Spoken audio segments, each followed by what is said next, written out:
Programa ADV Jus. Oferecimento Espaço Homo, Zezinho Alfaiate, confecção e aluguel de trajes, 3234-7544. Olá, estamos chegando com mais um ADV Jus TV, preparado com todo o profissionalismo e carinho para você que sempre nos prestigia na TV RP Canal 9 da NET, nas redes sociais, no Face, no Instagram e também no nosso site, que é o advjus.net. Obrigado da companhia, ok? Da companhia de sempre. Você vai ver no ADV Jus TV de hoje. ADV Jus Notícia, notícia da CNH. ADV Especial. ADV Jus Estante Jurídica. ADV Jus Vocabulário Jurídico. ADV Jus Entrevista. E ADV Jus Divino. Tudo isso, muito mais. Agora, aqui no ADV Jus. Fique aqui.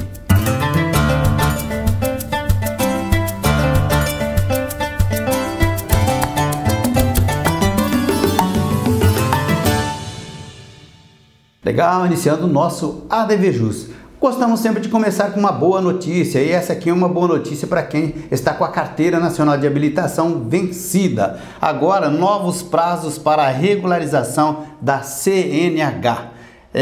Entrou em vigor agora, né, na última terça-feira, dia 1º de dezembro, essa resolução do CONTRAN, que dá essa possibilidade para que a pessoa venha fazer essa regularização, né? Segundo essa nova medida, os documentos de habilitação vencidos agora em 2020 vão ter 1 ano de validade. Portanto, a pessoa, mesmo que estiver com a carteira vencida, ela tem mais 12 meses para frente. E isso aí evidentemente que traz sim um benefício para essas pessoas que estão nessa situação, justamente em virtude aí da pandemia, que impossibilitou inclusive o funcionamento regular de despachantes e também do poupa-tempo. Legal, agora na sequência do nosso ADV Jus você vai curtir o ADV Especial, veja. Olá amigos do ADV Especial, hoje eu falarei a respeito de subrogação. Morrendo o locador, o contrato de locação é transmitido aos herdeiros, nos termos aí do que determina o artigo 10º da Lei do Inquilinato. Neste caso, não há necessidade de qualquer providência por se tratar de subrogação legal. Com a partilha, a locação prossegue com o herdeiro a que foi destinado aquele imóvel locado. Aberto o inventário, quem representa o espólio é um inventariante nomeado, até o encerramento da partilha. Não aberto o inventário, são os herdeiros que têm legitimidade para representar aquele espólio. De outro lado, aberto o inventário, mas não concretizada a partilha, quem tem legitimidade para qualquer ação de interesse da herança é o espólio e não qualquer herdeiro. Por sua vez, os artigos 11 e 12 da Lei 8.245/91 estabelecem a possibilidade de substituição do locatário por subrogação independente da vontade do locador. Assim, no caso de morte, separação de fato, divórcio ou dissolução da união estável, a locação prossegue automaticamente com o cônjuge ou companheiro que não faz parte daquele contrato originalmente celebrado, mas permanece no imóvel residencial locado. Em breve, retornarei com mais direito imobiliário aqui no ADV Especial. Um abraço e até a próxima. Nosso ADV Jus TV de hoje que segue agora. Eu quero falar para você a respeito da nossa estante jurídica. Muita gente pede, muita gente gosta. É bem bacana. Confira.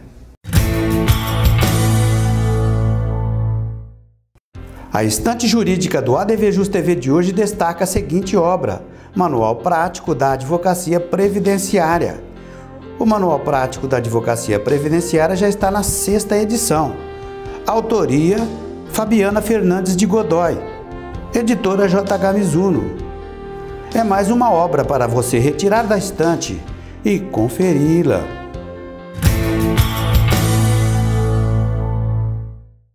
Agora eu desafio você para o nosso vocabulário jurídico. Você sabe o que significa cláusula de ordem? Se você não sabe o que significa cláusula de ordem, é só você ficar ligadinho que a resposta vem já já no intervalo. Cláusula de ordem, você se lembra? Meus amigos, agora nós vamos chamar mais um ADV especial. É uma participação importante que nós temos aqui em nosso programa ADV especial na tela. Olá, amigos ADVJus. Hoje, dentro do direito minerário, eu vou falar um pouco da sustentabilidade da indústria da mineração. Essa é uma questão que instiga muito aqueles que não conhecem muito a área de mineração. Por quê? Porque a mineração é uma atividade que, pela sua própria característica, que é retirar bens minerais da crosta terrestre, ela acaba por degradar. No entanto, essa indústria é estratégica, é de suma importância para uma nação. Inclusive, nações que têm grandes bens minerais têm um ativo maior dentro até de uma cadeia econômica mundial. Então, a atividade minerária ela não pode ser preterida, ela tem que ser explorada. E como que a gente pode fazer isso de maneira sustentável? O primeiro ponto é a questão regulatória, quer dizer, para aquele que tem interesse em explorar o bem mineral, ele tem que ir até a ANM e cumprir todas as regras para que ele possa fazer uso daquele bem mineral. O segundo ponto é a questão ambiental. O minerador tem que ir até o órgão ambiental e solicitar uma licença ambiental. E para que a atividade minerária seja licenciada, o processo é bem rígido e difícil. Por quê? Justamente por essa questão da sustentabilidade. O licenciamento ambiental para a área de mineração, ele tem um diferencial que é todo o plano, né, da atividade, e quando essa atividade termina, vem mais uma outra fase, que é uma fase de recuperação da área degradada, PRAD, e isso está na Constituição Federal. Ou seja, a atividade constitucionalmente prevista, ela já tem essa questão da recuperação da área, ou seja, é uma atividade que degrada, mas essa degradação pode ser mitigada de acordo com todas as regras de direito minerário, ambiental e até direito civil, que nós temos aí à disposição. Por hoje é só. Logo mais estarei aqui no ADVJus para falar mais de direito minerário. Até lá! Ok, muito obrigado. Olha, eu gosto sempre de falar aí para os meus colegas de advocacia a respeito da importância desse tópico aqui, ó, marketing jurídico, como fazer, né, e como é possível. A gente tem batido nessa tecla e trazido muitas alternativas aí para os colegas. Aqui conosco, nós gostamos muito do marketing jurídico de imagem com conteúdo. Costumo dizer o seguinte: todo advogado deve preservar sim a sua imagem, né, a sua maneira de atuação, mas principalmente fazer com que as pessoas lembrem que ele exista. E uma forma assim que eu julgo essencial é que para que ele seja lembrado, ele seja visto. Aqui nós temos o ADV especial, que é assim uma forma de aparecer, uma forma de ser lembrado. Evidentemente que em nossos canais aí você tem muita opção de marketing jurídico, ok? Agora sim, nós vamos fazer um ligeiro intervalo aqui em nosso programa, mas é rapidinho, inclusive você vai conferir aí o conteúdo do marketing jurídico. Volto já já, aguarde. Arcângelo Imóveis. Venda, locação e administração. Compromisso e confiança. Arcângelo Imóveis. O que significa cláusula à ordem? Cláusula à ordem, lançada num título de crédito, significa que este enseja transferência ou endosso.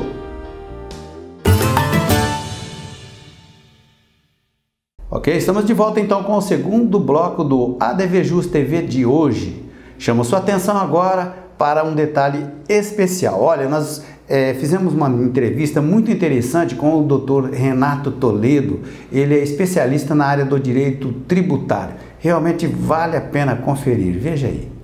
Doutor, matéria interessantíssima, né? Direito tributário, sei também que é do seu domínio, por exemplo, direito bancário, né? Que está tudo mais ou menos intrinsecamente ligado, né? Mas hoje escolhemos essa pauta e eu quero começar aqui já fazendo quase que uma provocação, doutor. Olha só, é para arrepiar os contribuintes, para sua reflexão. Nada mais é inexato do que o sistema tributário brasileiro. Doutor, isso é verdade?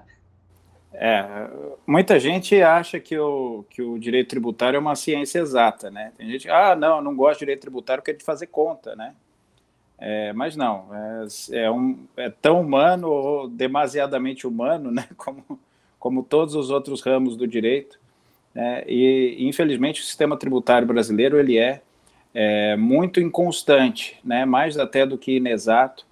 Ele sofre as intempéries, né, de momentos como esse excepcional que nós vivemos, né, em que se precisa de recursos públicos, mas as medidas de contenção da proliferação do vírus, aí, no caso da pandemia, elas reduzem a circulação de bens e serviços e reduzem a arrecadação. Então é um paradoxo, né? Precisa de recurso e não tem. E aí são editadas medidas sobre medidas, né, de uma forma que fica até difícil acompanhar, né, por isso, além de todas as polêmicas que fora esses momentos aí já são muito comuns aí no sistema tributário. É verdade, já chega a ser quase corriqueiro, né? Doutor, podemos afirmar aí que o binômio direito tributário e contabilidade possui sim uma relação mais que intensa, doutor? Sim. Talvez até eu seja tributarista por ser filho de 2 contadores, né, pai e mãe.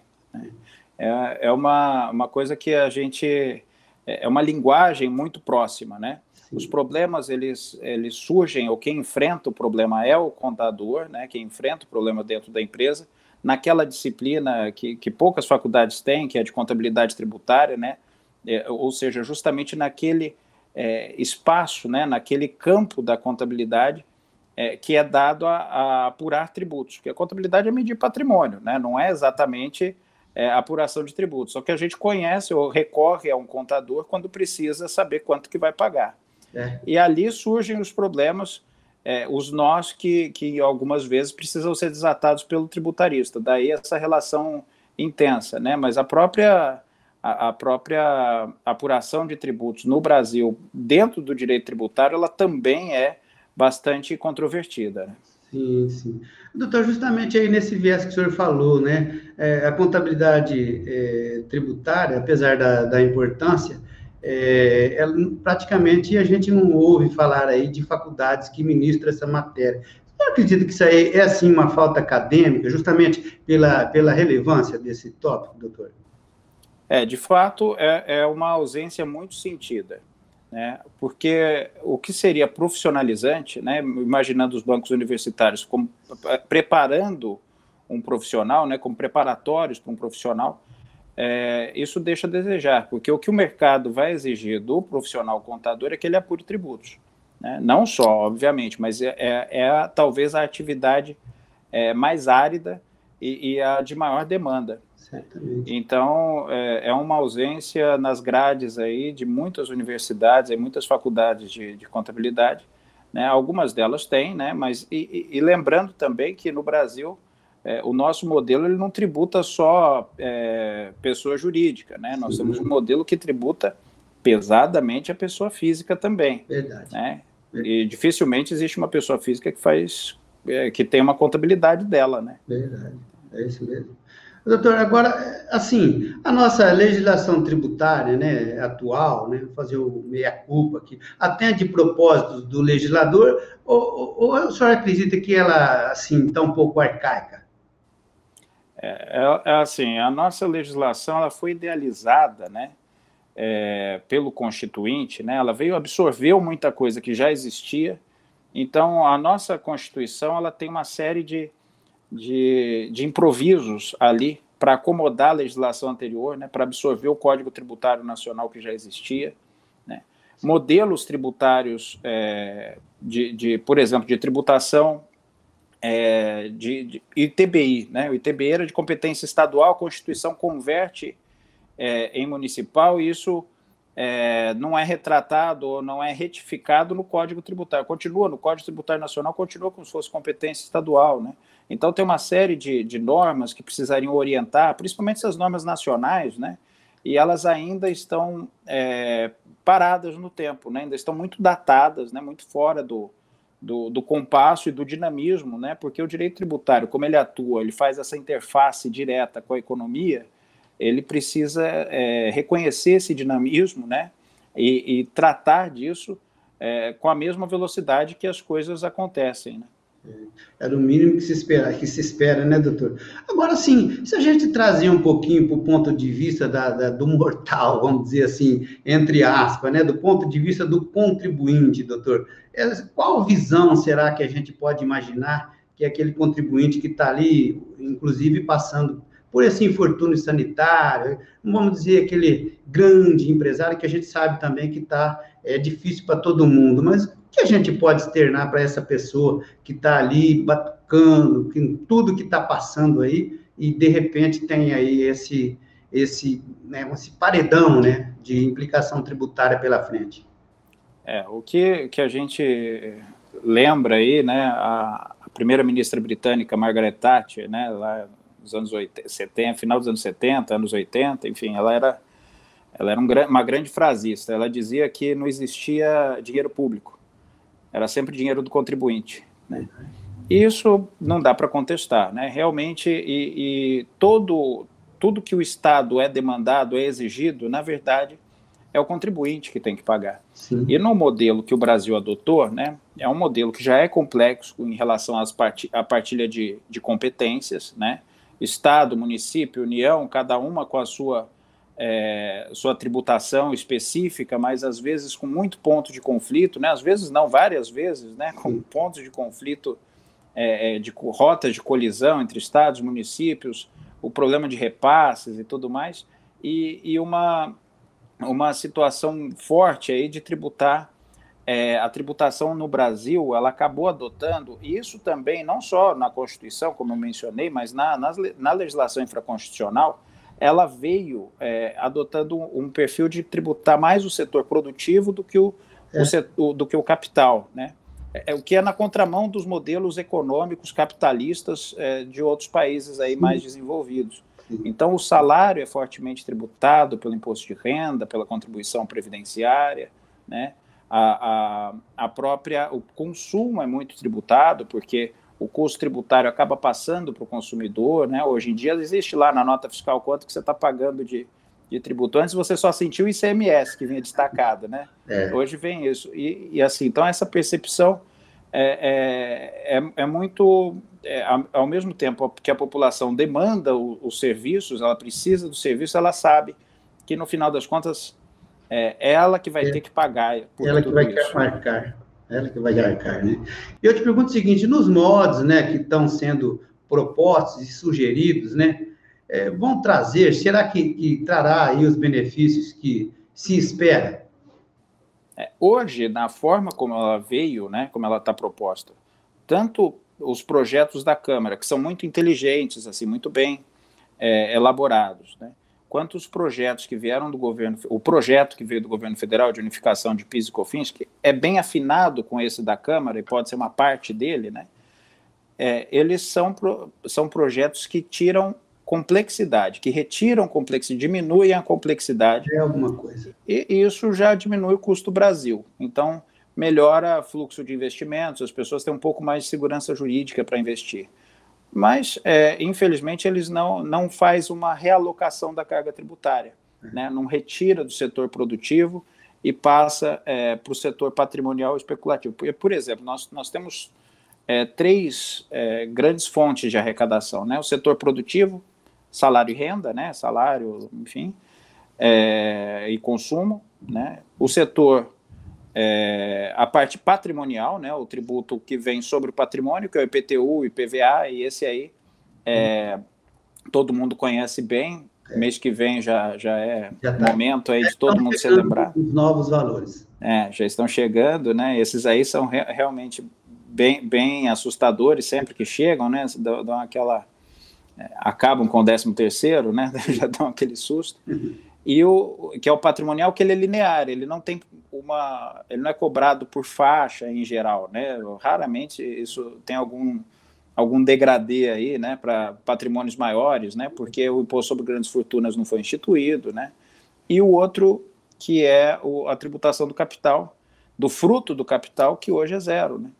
Então, assim, e esse modelo, se ele continua a forma como está, que é só reduzir a complexidade, ele mantém o ônus no consumidor, né? A quantidade de tributos que se paga para abastecer uma despensa, uma geladeira, né? Doutor, na verdade é assim, né? Por tudo que o senhor tão bem aí externou, o que a gente pode depreender é que do quadro tributário, né? Se vier justamente essa reforma, que será bem-vinda, né? Na verdade, isso depende apenas de uma coisa, né, doutor? De vontade política, não é por aí, doutor? Sim, é fundamental que as forças políticas tenham sensibilidade, né? Parece que já tem em relação à grande complexidade que existe, né, para se apurar tributos no Brasil hoje, né? Mas ainda falta essa sensibilidade, a vontade, ou seja, a vontade política ser arrebatada aí pela necessidade de olhar para outras fontes de arrecadação ainda pouco exploradas, né? É verdade. Doutor, nós estamos praticamente no finalzinho aqui do nosso ADV Jus TV, né, do nosso bate-papo jurídico, tributário, que é tão importante. Posso dizer, doutor, que também um dos grandes vilões aí da esfera tributária é a burocracia, doutor? Sim, sem dúvida. Hoje gasta-se no Brasil mais tempo do que em qualquer outro lugar no mundo para se manter uma escrituração contábil, uma escrita para conseguir cumprir as obrigações acessórias, né, capaz de cumprir as obrigações acessórias perante os fiscos, que são vários, né? Muitas vezes muda o sistema, deixa todo mundo a pé, todo mundo com dificuldade, aí, ou criam-se obrigações novas. Tudo isso gera uma necessidade muito grande, uma dedicação muito grande da empresa e um custo para isso que poderia estar sendo melhor aproveitado, né? Para o setor privado, né? Poderia ser melhor aproveitado. Ok, muito obrigado, doutor Renato Toledo. Quero chamar mais um ADV especial aqui no ADV Jus, justamente porque agora estamos chegando pertinho aí das compras de final de ano e muita gente quer saber a respeito de direito do consumidor. Confira. Olá, sou Alessandro dos Santos Rojas e hoje falarei sobre troca e devolução de produtos. O Código de Defesa do Consumidor nem sempre dá direito ao cliente de efetuar troca ou devolução do produto. Esse procedimento somente acontece em situações específicas. Devolução do produto acontece quando o cliente não deseja outra mercadoria. Sua intenção é receber o dinheiro de volta. Já a troca se dá quando há substituição do produto por outro da mesma espécie ou o cliente decide escolher outra mercadoria similar e usar o dinheiro do primeiro artigo devolvido para pagar a nova compra ou abater o preço. A princípio, o consumidor somente pode exigir a troca ou devolução quando o produto apresente vício ou problema, respondendo à loja solidariamente pelos vícios de qualidade ou quantidade que os tornem impróprios ou inadequados ao consumo a que se destinam ou lhes diminuam o valor. Não sendo o problema resolvido no prazo máximo de 30 dias, pode o consumidor exigir, de acordo com sua vontade, a substituição do produto por outro da mesma espécie em perfeitas condições de uso, ou a restituição imediata da quantia paga, monetariamente atualizada, sem prejuízo de eventuais perdas e danos, ou também o abatimento proporcional do preço. Lembrando que, no caso de produto essencial, tal como geladeira, o consumidor poderá exigir qualquer das 3 opções citadas anteriormente de forma imediata, ou seja, não necessita aguardar o esgotamento do prazo de 30 dias. Temos lojas que oferecem a possibilidade ao consumidor de trocar a mercadoria independente de problemas do produto, abrindo esse leque para o cliente poder efetuar a troca por outro, mesmo que não haja defeito ou avaria.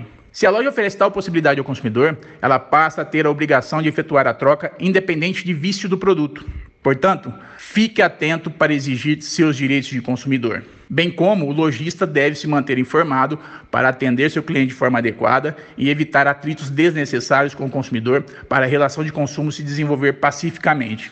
Logo estarei de volta com novos temas relacionados ao direito do consumidor aqui no ADV Especial. Até breve! Ok, muito obrigado. Momento mais que especial, sempre digo aqui em nosso programa, gosto muito, é o Momento Divino, veja.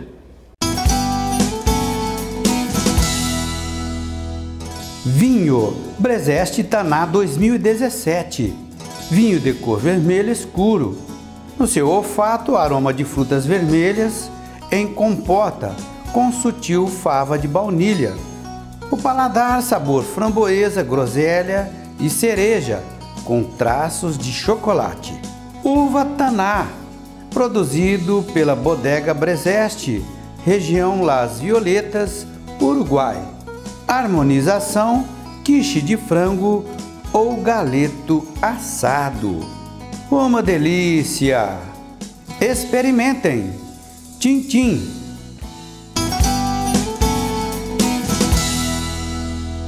Ok, muito obrigado por prestigiar o ADV Jus TV, que está chegando no finalzinho. Agradeço imensamente a sua companhia, ok? Te convido para que você inscreva-se em nosso canal do YouTube, que é youtube.com/advjus.net. ADVJus, tô ligado, ADV Especial.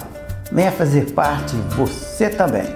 Fico por aqui, mas volto breve com um programa inédito. Forte abraço! Até o próximo.